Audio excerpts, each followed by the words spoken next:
Hello friends, I am back from Bali and so much excited to share my trip details with you. To start with, let's check where Bali is located. Bali is the most popular island in Indonesian archipelago, located between Java and Lombok. It is in southern hemisphere, nearly 8 degrees south below the equator. The weather here is basically tropical with two distinct seasons. The dry season, which runs from April to October, and the wet season or rainy season, which runs from November to March. The best time to travel is obviously the dry season. Luxurious accommodations, traditional cultures, pristine beaches, and stunning waterfalls are some of the attractions this island of gods is known for. If you are an Indian passport holder, you can directly get visa after arriving Bali. Once you reach airport, you may see a long queue at the visa counter. So to save time, you can purchase the electronic visa in advance, which can be done 14 days before your travel date. I have given the link in the description box below. The 30 days tourist visa costs around 500,000 Indonesia rupiah, which is around 2600 INR. At payment counter, they accept only cash. Apart from IDR, they also accept currencies like US dollar, euro, Australian dollar, pound, Singapore dollar, etc. But if there is any change remaining, they will hand over the cash only in IDR. I had some Singapore dollars left from my previous trip to Singapore, which I used here in the counter. They accepted it, but the remaining change they handed over in IDR. So it is better to hand over the exact change as the exchange rate in airport is not good. And this is the visa on arrival card they gave. Next, you have to go to the custom declaration queue. You will be required to complete an e-customs declaration for arrival. You can complete it before departure to Indonesia and get the QR code generated. Upon scanning the QR code, they will give you the clearance to exit.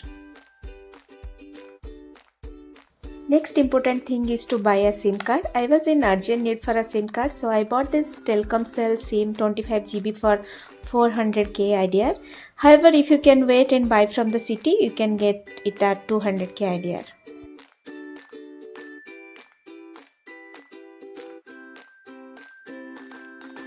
Once you come out of the airport, you can find many Balinese architecture around you.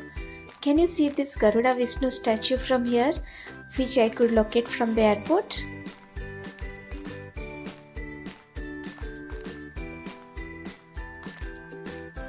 Next was to book a taxi. Checked at the airport counter, taxis were expensive there. The other option was to walk out of the airport and catch a meter taxi like Bluebird or book a Grab or Gojek. So Grab and Gojek are the two most popular apps in Bali. You can use them for booking a taxi or for ordering food. Compare price on both the apps before any booking.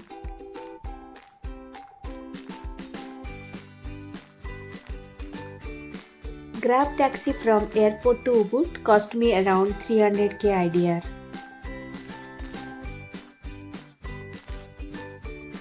Do you know Bali is predominantly Hindu due to its historical influences? Yes, around 87% of Balinese population are Hindu. Balinese Hinduism is a blend of Hinduism and Buddhism. It is different from Hinduism we practice in India. It is believed that around 5th and 6th century, traders migrating to Bali from India brought the Hindu beliefs here. Later, the Majapahit Empire ruling Java introduced its version of Hinduism and Buddhism in Bali, further enriching its cultural landscape. Bali's culture reflected in its traditions, festivals, temples and shrines. This type of Balinese gates can be found in front of every house, temple and palaces. They are considered to be sacred and gateways to the gods. Also, one can find carved decorative bamboo poles like this called penjor bamboo. These poles beautify the streets and compounds of Bali during festive occasions.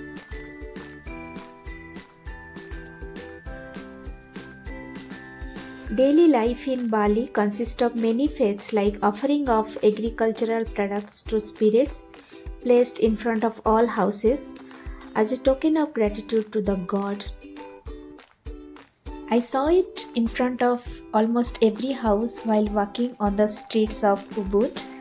Ubud is called the cultural capital of Bali. To best experience Balinese culture and its rituals, one must stay in a traditional Balinese house and observe the morning as well as the daytime rituals.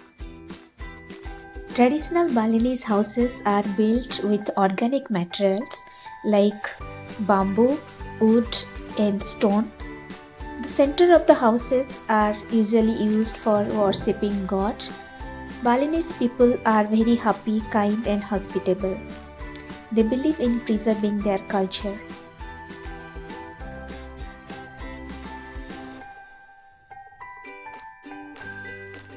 Bali is heaven for food lovers. One can find a wide variety of vegetarian and non-vegetarian foods here. My favorites were the smoothie bowls, pancakes, and pizzas. Fresh fruit juice and coconuts are present almost everywhere.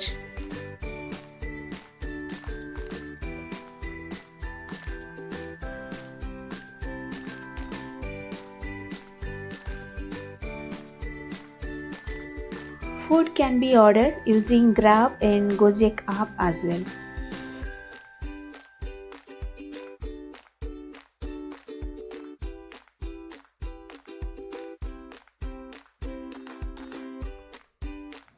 While in Bali, one must try local Balinese dishes. I tried nasi goreng in local warungs. It can be found in both veg and non-veg variants, and I loved it.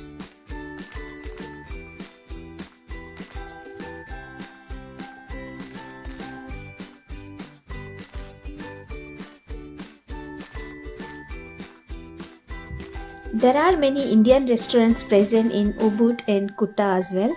I tried in Bollywood India cuisine and Queen's India restaurants. Both were good. Coming up, more exciting videos from my Bali trip. So please stay tuned and please do not forget to subscribe to this channel. Happy traveling!